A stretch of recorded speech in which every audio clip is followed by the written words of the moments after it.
était reconnue du chef, du responsable de gestion de cette entreprise, et qu'il fallait apporter la sanction à la hauteur de la faute. Et donc, il a été décidé qu'il soit révoqué, et ceci a été fait conformément aux usages et aux standards internationaux.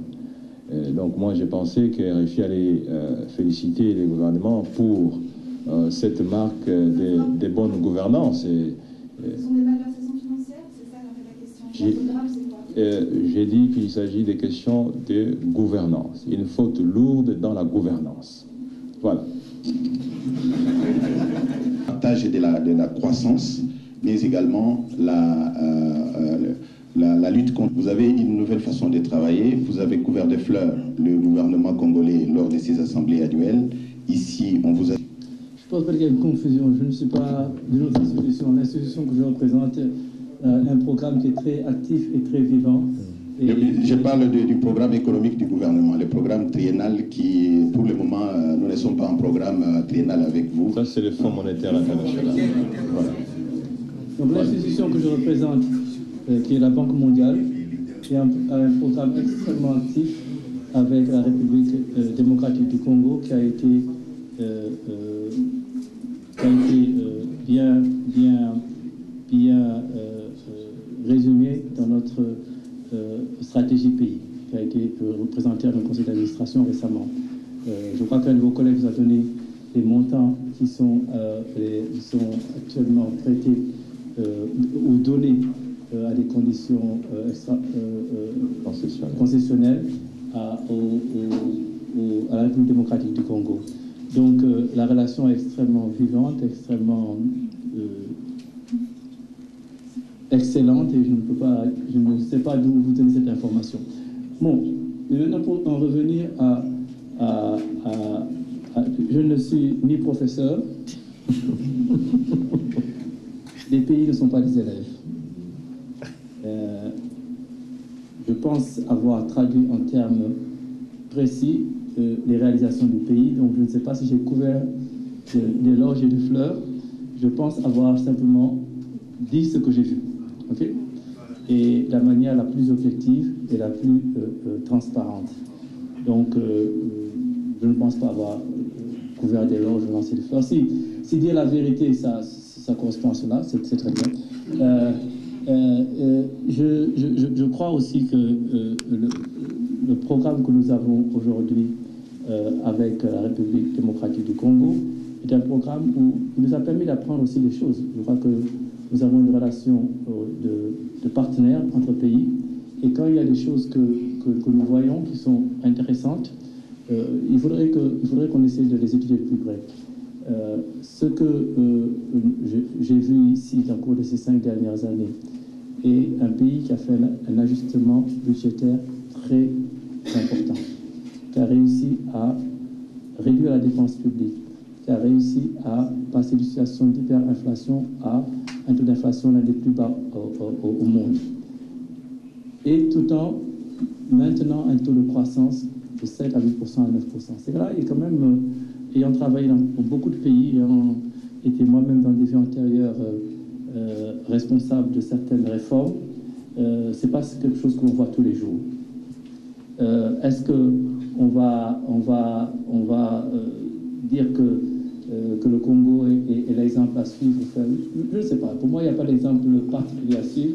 Il y a des expériences intéressantes qu'il faut étudier, de voir les conditions qui ont permis de le faire, et essayer de partager cette information avec d'autres pays qui pourront les adapter à leurs conditions, basées sur leur propre histoire et basées sur leur propre réalité. Et je reviens beaucoup sur ce point parce que il n'y a pas de leçon. Il n'y a pas de leçon qu'on donne au pays. Il n'y a pas un bréviaire qu'on lit pour donner ces résultats. C'est quelque chose qui est le résultat d'une conjonction de facteurs, qui est la politique, le leadership, l'adhésion des populations au programme, la volonté de transférer la richesse aux plus pauvres, etc., etc. Le tissu social, le contrat social qui existe dans une société pour accepter de faire des sacrifices aujourd'hui pour préparer le futur, etc., etc. Et cela est une chose qui est très spécifique à chaque pays. Donc, je voudrais qu'on sorte un peu du mode on va donner une leçon à un pays, on va lui dire ce qu'il faut faire, et si on ne récite pas bien son bréviaire, on est un mauvais élève et on a une mauvaise note et on redouble. C'est pas le monde d'aujourd'hui. Le monde d'aujourd'hui, c'est qu'il y a des pays qui ont une vision, qui deviennent de plus en plus redevables à leur population, qui leur demandent des résultats rapides, immédiats, et qui, s'ils ne donnent pas ces résultats, sont sanctionnés par le processus démocratique de ces pays. Et c'est ça, et c'est la réalité dans laquelle nous sommes aujourd'hui. Et ces pays, nous, essaient d'avoir les résultats les plus rapides et les plus durables, essayer d'avoir des conseils, essayer d'avoir des appuis financiers des différents partenaires, et utiliser ça pour faire leur propre sauce, parce que c'est eux qui mangeront cette sauce, c'est pas moi qui la mangerai. Et donc, comme c'est le pays qui mangera sa propre sauce, c'est important que ce soit le pays qui cuisine son plat. Et donc, nous ne sommes qu'un ingrédient dans cette sauce, et je crois que dans le cas de la RDC, la sauce a bien pris, et les différents ingrédients permettent d'obtenir les résultats que nous avons aujourd'hui. C'est ce que je pourrais dire. Oui, peut-être que avec le Fonds monétaire international, un programme formel, mais nous sommes en partenariat avec le Fonds, nous échangeons des informations conformément aux usages professionnels. Mais je salue le président Jim Kim ainsi que toute son équipe, le vice-président Makhtar Diop, pour avoir décidé de continuer de travailler avec la République démocratique du Congo, en dépit du fait que nous ne sommes pas en programme formel avec le Fonds monétaire international. Ça a été une décision prise au niveau du leadership des groupes de la banque, et ça, nous ne pouvons que le saluer. Et le volume de financement est énorme, et je crois que la banque est totalement satisfaite de ces partenariats, et la présence du vice-président Makhtar Diop ici témoigne donc de ces climats de détente et favorables. Nous ne sommes pas en programme avec le Fonds monétaire international, mais il faut noter que les performances macroéconomiques qui sont en train d'être réalisées par la RDC, elles sont qualifiées même d'historiques par le même Fonds monétaire international. Et si vous lisez l'histoire macroéconomique de notre pays, les performances macroéconomiques réalisées aujourd'hui n'ont jamais été atteintes, même lorsqu'on était en programme avec le Fonds monétaire international. Donc, pour dire que vous pouvez mieux faire, même si vous n'avez pas un gendarme derrière vous. Merci. Que grand nombre de pays ne sont pas en programme avec le Fonds. Programme visant à transférer des ressources du Fonds monétaire à ce pays. Nombre de pays ont... Quelle est la raison pour laquelle, en général, on veut s'assurer qu'il y a un programme avec le Fonds pour avoir des interventions avec un pays? C'est pas pour s'assurer que le cadre macroéconomique est robuste.